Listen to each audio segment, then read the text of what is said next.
Hello everyone, and so today I'm going to be reading a book called The Rooster Who Went to His Uncle's Wedding. This book is by Alma Florada, who is a Latin American children's author.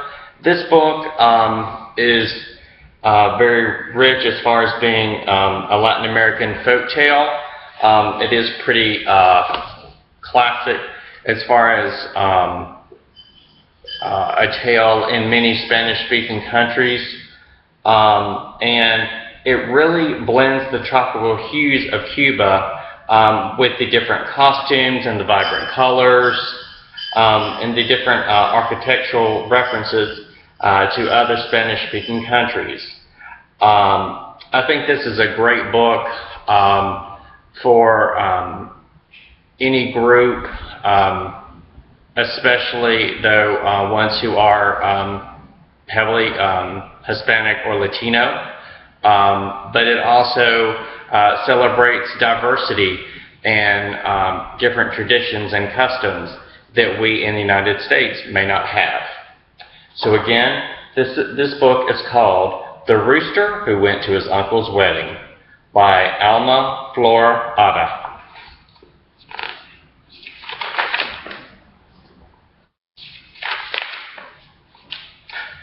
Early one morning, when the sun had not yet appeared, the rooster of this story was busy shining his beak and combing his feathers. It was the day of his uncle's wedding, and the rooster wanted to be on time. With everything looked perfect, he set off down the road with a brisk and springy walk. With each step, the rooster nodded his head, thinking of all the wonderful things waiting for him at the wedding banquet. So everybody's partying, it looks like they're having fun, and it's a festive time. Long before his stomach began to growl, "I wish I had eaten breakfast," he said. Then something caught his eye. There, next to the road, sat a single golden kernel of corn. Perfect, the rooster thought. But when he got closer, he could see that the kernel was lying in a puddle of mud. If he ate it, he would get his beak all dirty. Oh, that rooster was hungry, but he couldn't go to his uncle's wedding with a dirty beak. What to do? Peck or not peck? He wondered. The rooster stared at the kernel. Then, with one sharp peck, he gobbled it down and wound up with a full beak of mud. So the rooster looked around quickly for someone who could help him. First, he noticed the grass growing on the side of the road. The rooster said to the grass, "Dear grass, velvety grass, won't you please clean my beak so that I could go to my own uncle's wedding?" But the grass replied, "No, I won't. Why should I?"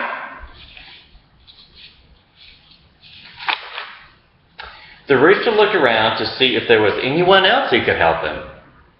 Just then, he saw a lamb grazing in the field. Maybe he could scare the grass into helping.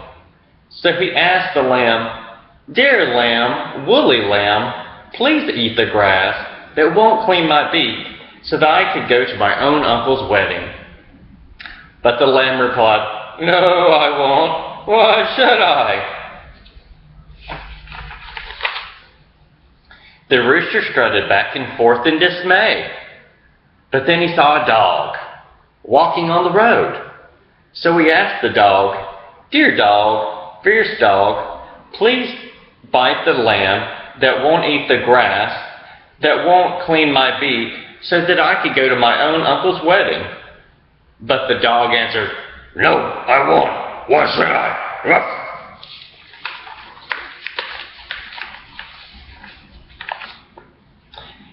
Well, this rooster was not one to give up, so he went over to a stick lying on the road, and he asked it, "Dear stick, hard stick, please hit the dog that won't bite the lamb, that won't eat the grass, that won't clean my beak so that I can go to my own uncle's wedding." But the stick replied, "No, I won't. Why should I?" The rooster was starting to worry, but he looked for someone else to help. And he spotted a campfire the shepherds had lit. He got close to the fire and asked, "Dear fire, bright fire, please burn the stick that won't hit the dog, that won't bite the lamb, that won't eat the grass, that won't clean my beak, so that I can go to my own uncle's wedding." But the fire replied, "No, I won't. Why should I?" So wow, now the fire won't even help him. What is he going to do? The rooster ruffled his feathers and paced. Would anyone be able to help him in time? Then he noticed a brook crossing the field. He bent over and whispered as sincerely as he could, "Dear water, clean water, please put out the fire that won't burn the stick, that won't hit the dog, that won't bite the lamb, that won't eat the grass, that won't clean the beak, so that I could go to my own uncle's wedding." But the water answered, "No, I won't. Why should I?" So now even the water won't help him. So he's really in a pickle. Now the poor rooster couldn't think of anyone else to ask for help. He lifted his muddy beak and crowed. But then he noticed the sun was beginning to appear among the clouds, and he said, "Dear sun, my good friend, please dry out the water that won't put out the fire, that won't burn the stick, that won't hit the dog, that won't bite the lamb, that won't eat the grass, that won't clean my beak, so that I could go to my own uncle's wedding." And the sun answered, "Of course I will. Every morning you greet me with your bright song, my friend. I will gladly dry out the water." Yay! So the sun is going to help him. But then the water cried out, "No, please, don't dry me out. I will put out the fire." And the fire cried out, "No, please don't put me out. I will burn the stick." The stick in turn cried out, "No, please don't burn me. I will hit the dog." But the dog cried out, "No, please don't hit me. I will bite the lamb." So the lamb cried out, "No, please don't bite me. I will eat the grass." But the grass cried out very loudly, "No, please don't eat me. I will clean the rooster's beak." And before you know it, the rooster's beak shone as bright as the day. So the rooster said goodbye to everyone with a happy cockle-doodle-doo and went on his way to his uncle's wedding. And he walked with a brisk and springy step to get there on time for the banquet.